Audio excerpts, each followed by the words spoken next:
Hello everybody, Matt from Invexor, just giving you a look at the markets a week ahead. First thing is going to cover the indices on these, a little bit of oil, VIX, and then I'll do a separate video for cryptocurrency. So what we're looking at, I'm going to start on the DAX, just do some commentary on here for you. So this is daily, yellow is the moving average 200, which we've got. And in the most basic of forms that we're just looking for some support. We've seen a crossover here of the 9 and the 21, which generally shows weakness. This big red candle, you can see it was fairly bearish. Potential reversal, but it's too early to confirm just yet. On Friday, I expect a gap up on the weekend as well, for the record, for the stimulus which has passed. Just going to look for these previous areas of resistance where we were at. So just joining these tops. We see price broke above, really strong reaction. I would say that there's a potential when you look at these signals going off that price can actually still continue down. When we look across the US market, you'll see further weakness. So for DAX, it's probably too soon to be looking at buying the dip just yet. As we start coming in, you'll see on the hourly 4, the moving average 200 was acting as good support. Even then it came back above, bounced, but the bounces were getting weaker, so this was a lower high here. Price come back above, came back up to close these positions up here. And again, I'm seeing some resistance even off the moving average 9, which is the blue one on the chart there. What I think could probably happen for DAX, I'll be watching with interest, is on the hourly 1 now, it's quite a bit below the 200, and we do have a gap here from last week, which happens to be the same area. So in an ideal world, I'd like a gap up. I'd like the price to come up, and then I'd like to look to sell the market back down if our indicators suggest that that's the right thing to do at the time. So that's the price area I'd look for DAX, probably around 3900, 3920. If we can get the price to come back down.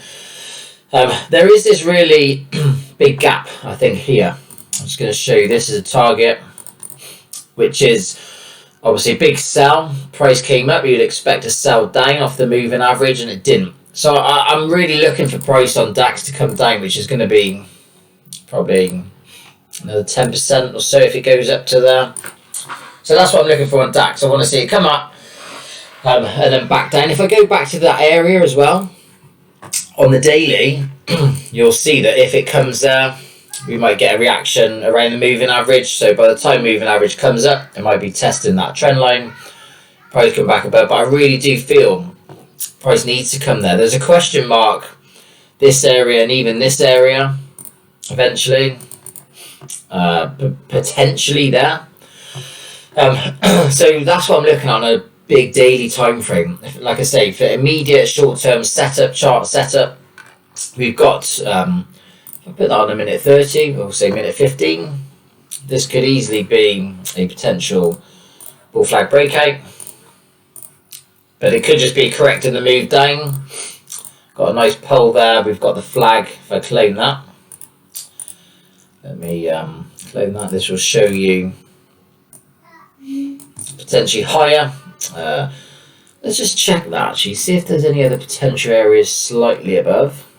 I think this is the main one. You get the pullback. Been looking at that as support. Come back up, bang, go. This could, anything on the way up here. So the middle of the night actually, that time, potentially you could see that. That's the middle of the night. So keep an eye on that just in case. So again, this is why we have price areas we don't enter without our confirmation of our signals. But it could come back up here, and I'll put that price just up here for you. There's a chance it comes up there. So be prepared should that happen. That's in a minute 5. Go back to the minute 30. And again, what we can do is put in some trend lines, see where we're likely to go. We're roughly in this kind of channel at the moment. So again, no surprise, even if it does, that upper gap is actually probably hit there, around those levels. Maybe a bit here to get that level. And then we can look for that sell down. Obviously, if it broke above, we wouldn't chase that move, we'd wait for the retest and then go above. But that's what I'm looking at. I really do feel that despite the stimulus deal which has been announced, that probably will lead to a gap up. It could suck people in. But if it truly wants to go up, I think it needs to come here before it then goes on a multi-week, multi-month rally. But we'll keep an open mind on that. Dow Jones is a really nice chart at the moment. Just going to show you where we're at. So this is hourly 4. I cannot believe that it won't come at least down there to test that trend line. I'm going to just show you actually, if I go to the daily, just give you an idea of where we're at. Obviously lots of people are using this microphone pattern. We've been talking about that. Kind of had an overshoot there, which is actually really bearish. If you look at these candlesticks here, price tried this breakout using the moving average 9 as support, break above, and immediately after that day, bang, came down, sold off. That's really not a good sign for the bulls. Followed by another solid red candle, moving average looking to come cross down. And again, I don't, this is as a percentage wise, and remember these percentages, so DAX, has only been a couple of percent. We're looking at 10%. This would be, it's only 8% away to get the daily moving average 200 as support. I certainly feel that as the market was selling up, sell, and then rose above, similar to DAX, this level, this protein date, around about the 5th, 6th November. You've got this really interesting red candle there, and you can zoom in on the small time frames and you'll see it. What could really happen with if this is a rising wedge, for example, in this particular setup here, you get the overshoot to the upside, price can come down, break down, then you can get back up to the apex, and then you can get a really big drop. So that's on the daily. If I go back in for you just to show you some potential setups, obviously the market just dropped, completely had that overshoot, bang, lots and lots of selling pressure. Just to show you, we need again, I think there'll be a gap up. If I put some support in here, this was huge level. Loads of bounces, loads of buyers coming in, breaks below, and then huge rally, overreaction really to the upper side. Friday's levels were very interesting, really naughty. Go and have a look at the chart of the last 10 minutes, and price made this little drop here. There was the previous low of the day. That little drop there just came in and bounced off this area. What I fully suspect to happen, we got to come back up. At some point, we're going to be coming back up. Hopefully then, we can look for a sell.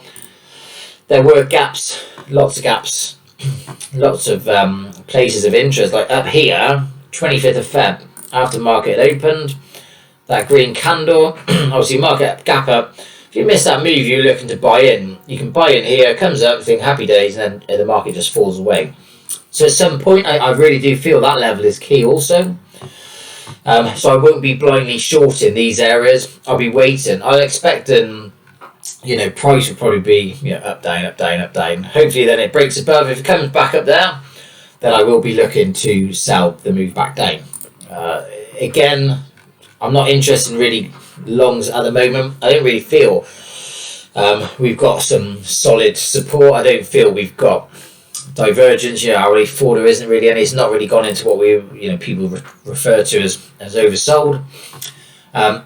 Some potential target areas for DAX. For the Wall Street as well. I kind of see this as a key line, which again it kind of ties up. If I go to the daily, it all ties up. It's going to be a big area. This.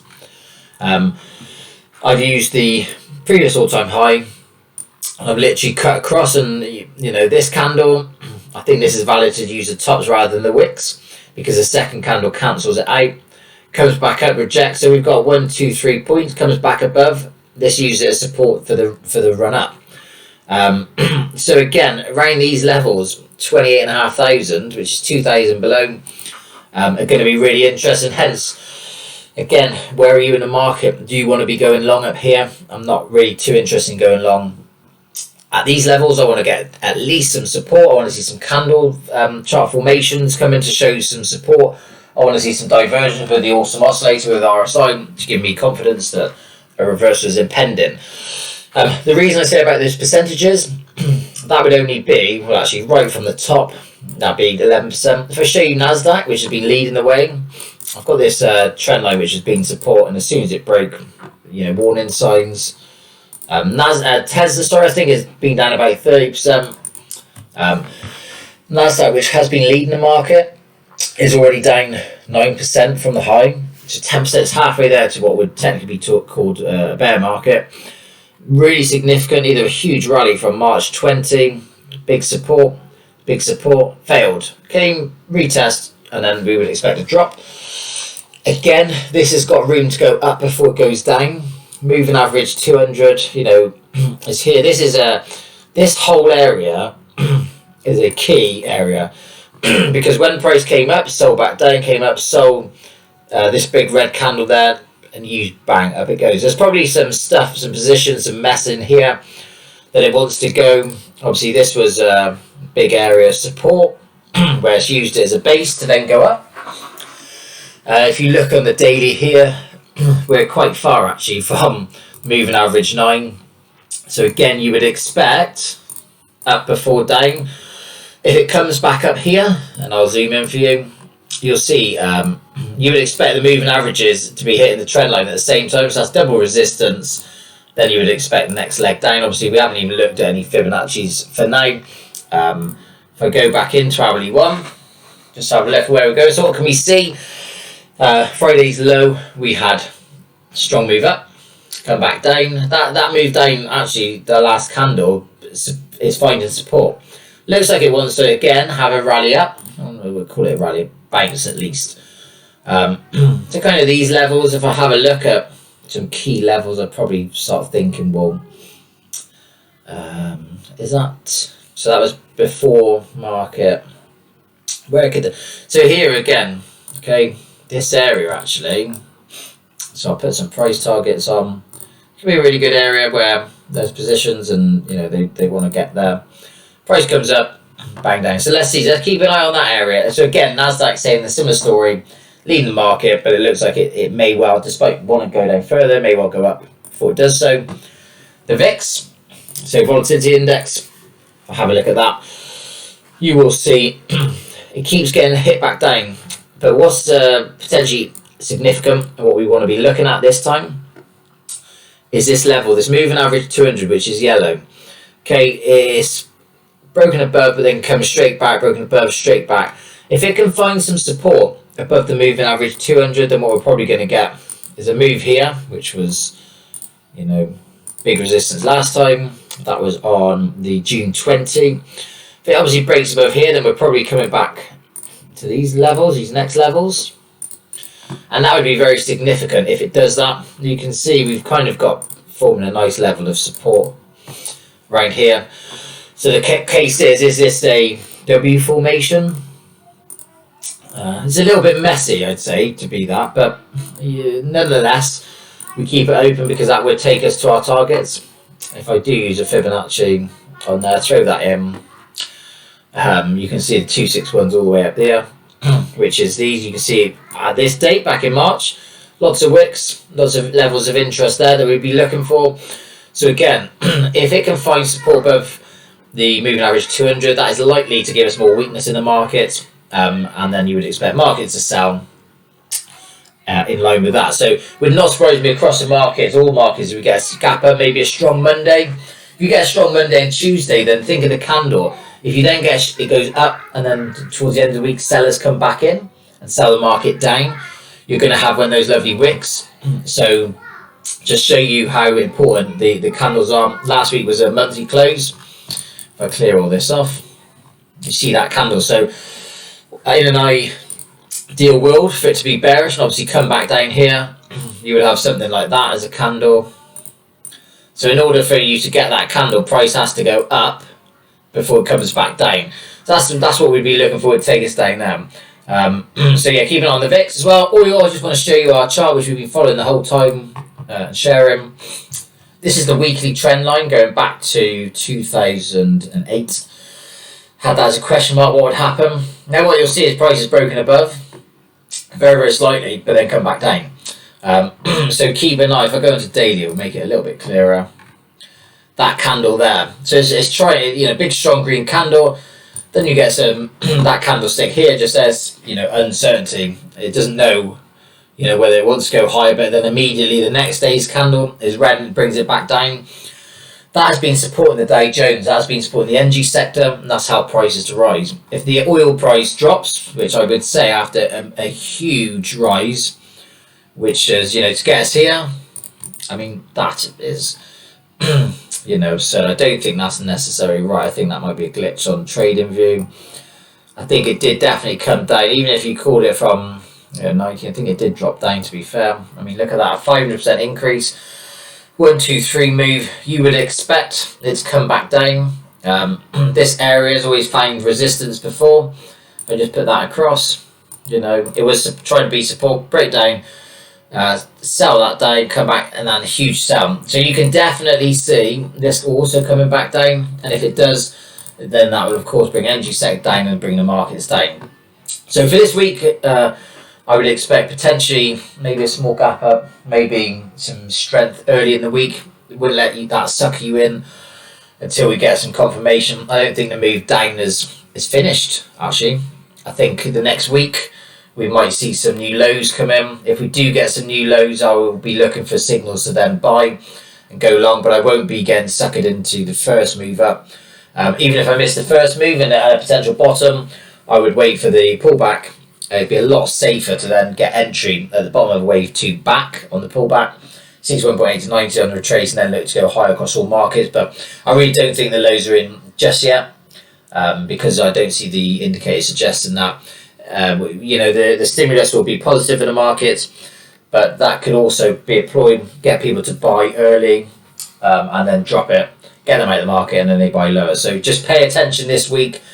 And think of a few days ahead. If it's Monday, Tuesday, and you've got a strong day, then that will technically mean that the markets are going to have a nice candle going up. If they then start selling down, just think how that candle will look at the end of the week. So pay attention. Hopefully you've got some levels there to work towards this week. And good luck trading.